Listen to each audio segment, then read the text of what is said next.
Hi kids! How are you? We missed you so much here at Sunday School and would like to welcome you all to the Sunday School online. By the way, I am Teacher Nixon and I am here to facilitate our Sunday School for today. And so, before we start, let us open this in prayer. Shall we bow down our heads as we pray? Our Father in heaven, Lord, we praise and thank you for this wonderful opportunity that you have given to us. It has been 3 months, Lord, that we weren't able to meet face to face, but we believe, Lord, that you are still faithful, for you have made a way for us to still learn more about you in the lessons that you have for us from the Bible. Lord, we praise and thank you for giving us the opportunity to learn more, to enjoy more of your presence every day. This time we ask for your presence, we ask for your wisdom to come upon us so that we may better understand what you want us to learn and what you want us to understand. Guide us, Lord, guide our hearts, and bless our time together. In Christ's name we pray. Amen. Ayan. So, bago tayo magsimula sa ating kwento, at alam ko, sure ako na excited na kayo marinig ang kwento natin. Pero before that, let us sing along to a song in this video.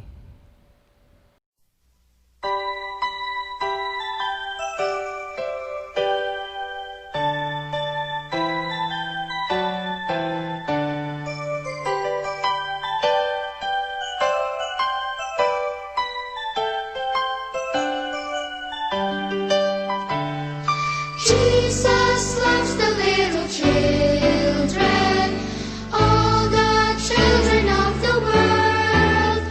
Red and yellow, black and white, they are precious in His sight. Jesus loves the little children of the world.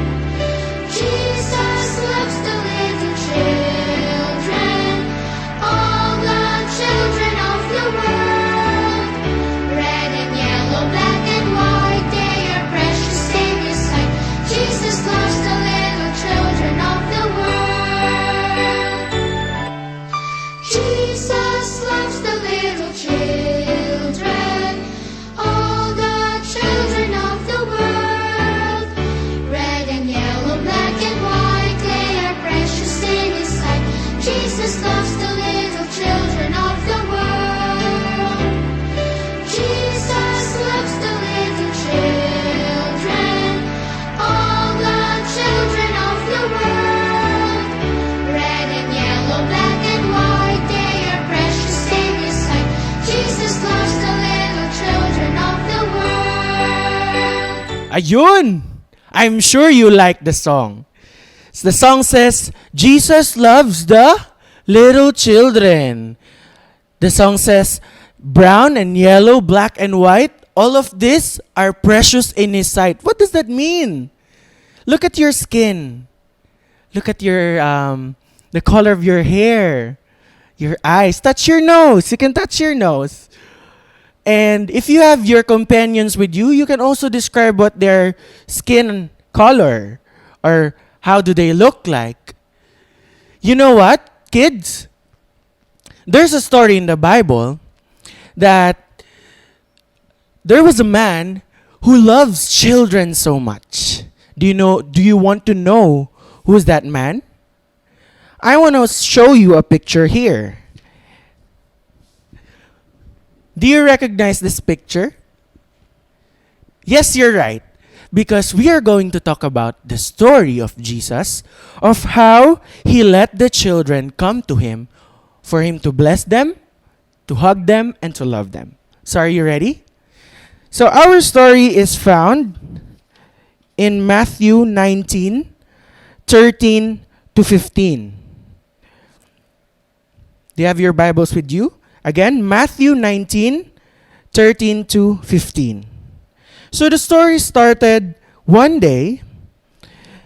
Jesus is the special friend of children, just like you. Yes. He once told his disciples that the angels of little ones are always very close to God. in heaven. Children are so trusting. They are very, very special to God. He thinks of every child as a special treasure. So, this means that when God looks at you, He sees a treasure. Ano bang laman ng treasure? We have gold, silver, rubies. So God sees you as that. You are so special. So the parents who had heard Jesus preach knew this. So one day, a group of them brought their young children to Jesus. They asked if he would put his hands on them and pray for them. But, do you know what happened next? The disciples of Jesus said, "Go away! Can't you see that the teacher needs rest? Don't waste the teacher's time. He's got more important things to do than play with babies." What do you think is the reaction of the children? Of course, they were sad because pinaalis sila. They only want to go to Jesus because I guess Jesus is so welcoming and loving and He wants children to come to Him. But the disciples stopped them. Oy, huwag kayong pumunta kay Jesus. Ha? Busy siya, may ginagawa siya, and hindi pwede ang mga bata dito. And so the children were sad. Exactly. But then what did Jesus say? Jesus grew angry and He shook His head. "No," He said, "don't send these children away. Let them come to me." So that's what Jesus said. Come to me. Huwag niyo silang pigilan. And what did happen next? He looked at His disciples and used the children to teach more about His kingdom. The kingdom of heaven belongs to anyone who is trusting and willing to believe and accept gifts as these little ones. So in that situation, ginamit ni Jesus na example yung children para turuan yung mga disciples niya. And what happened next? Jesus stretched out His strong hands. He touched the heads of these little children who stood around Him. He hugged them and closed them in their arms. He whispered into their little ears and made them giggle. So can you imagine kung paano ka-welcoming si Jesus? Hindi siya yung type of person na itataboy yung mga bata. Hindi din siya yung type of person na grumpy. Imagine His face, He's just smiling, and He wants children to come near to Him. Why do you think so? It's said in the story that Jesus wants the children to hug them, maybe to kiss them, and to bless them by touching their heads. So that's what Jesus loves to do. But then the disciples did not understand that. Bakit kaya? And then what happened was the mothers also laughed as the children came running back into their arms. The disciples looked on and joined in the fun. They even smiled better than anyone else. The children knew what Jesus meant when He said, "Come to me." So that's our story for today. Isn't it nice? Isn't it amazing to know that Jesus wants you?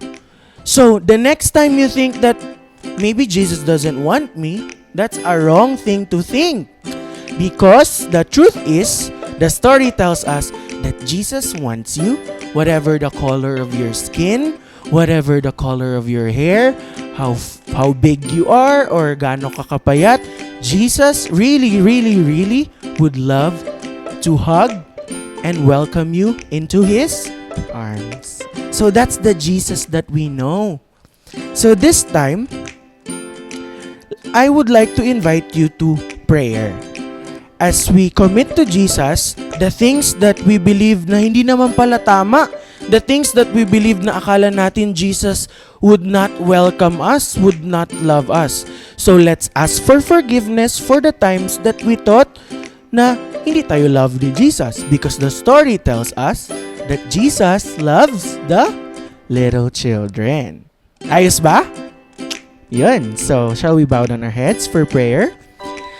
Lord, your story of the Bible is so amazing because you have proved to us that whether these people, the disciples, would stop the children from coming to you, you would always come running to the children, grab them, and embrace them, and make sure that they feel your love.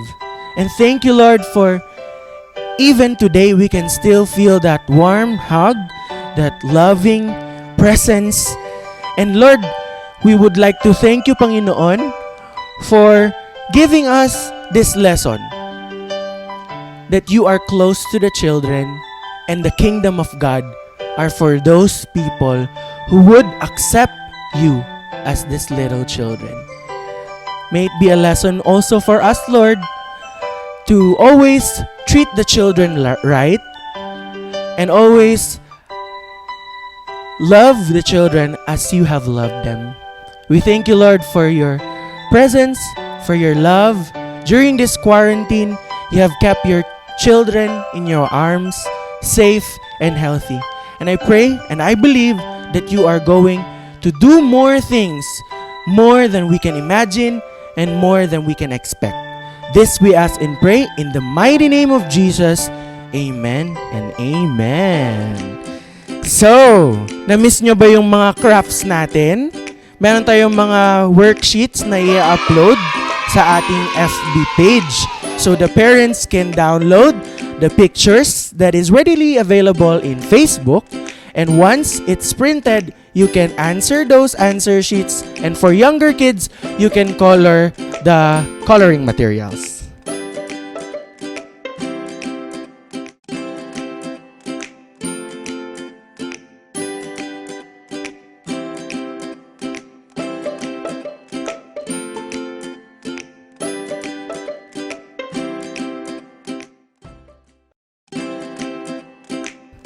So, I think that's it for today. Bye-bye! See you next Sunday!